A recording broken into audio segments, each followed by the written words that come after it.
Ma'am, yung sa sinabit po na proposed budget, ano po yung mga priorities po? Well, topmost, of course, is still the right sizing, but the same priorities hold true. The Constitution requires the biggest budgetary allocation for education, so it's still the same. Hindi po masyadong nagbago from last year. I would like to remind you that most of the budget was created by the last administration. How much po will be allocated for the country's COVID-19 response? Ma'am, we don't have details kasi fina-fine-tune. The presentation was for today so that the secretaries can fine-tune their particular budgets. It will be finalized and then submitted to Congress next week. Thank you po. Yes, ma'am. Cresilin, SMNI. Ay, sorry. Okay. Sorry. Yes.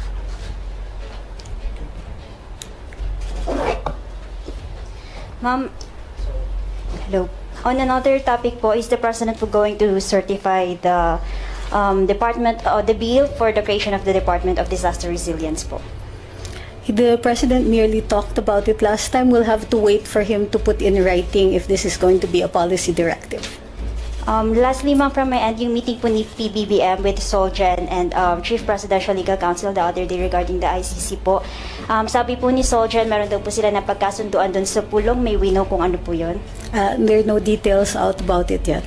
But the meeting itself, ma'am, was it because po yung order ng ICC na mag-comment po yung Pilipinas regarding po sa We have no details, so we don't even know what the topic was about. Melelas Morales, PTV.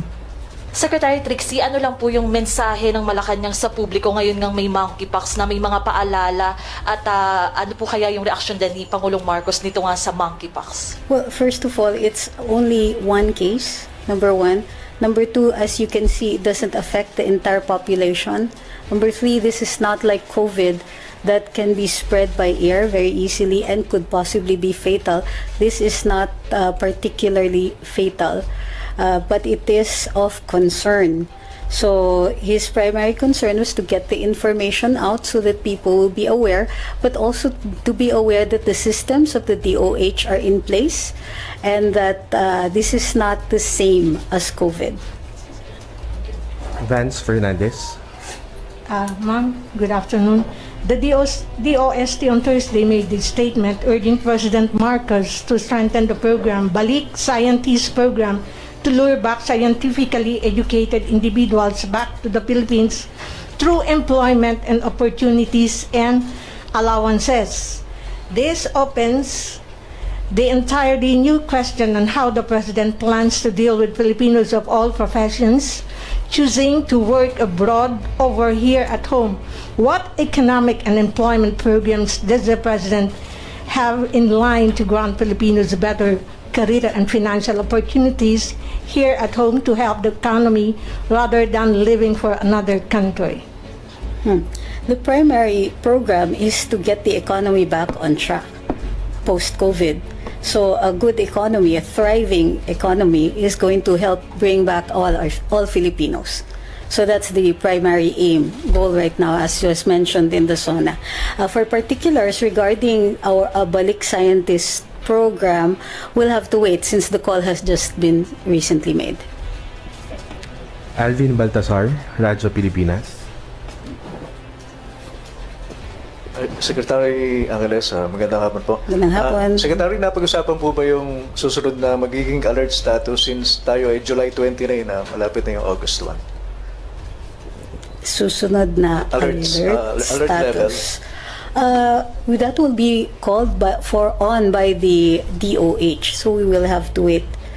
Anyway, they do right now it is status quo, so we'll maintain the alert levels for now. But the entire process is also continuously under review, so we have to wait.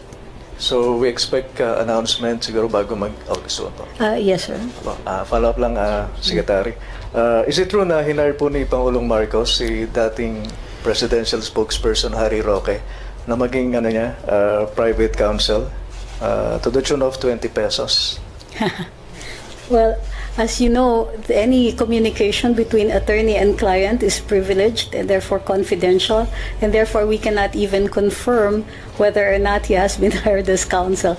That will be really up to the client to make the announcement, and no such announcement has been made yet. Salamat po, Secretary. Secretary, last question from PIA Gutierrez. Hi, ma'am. Ma'am, ako ulit. So, ma'am, may we know if the Marcos administration already has plans on what to do with the PCGG? Kasi si Justice Secretary Boying Rimulya says he wants to expand the mandate of the commission to go beyond recovering the ill-gotten wealth of the Marcoses. Is this going to be the direction of the Marcos administration?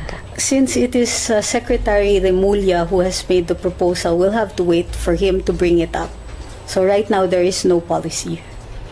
Pero ma'am, as early as now, what does the palace say to those who are concerned that the Marcos administration will either abolish or dilute the mandate of the PCGG? We don't respond to speculation, ma'am. Thank you po. Okay.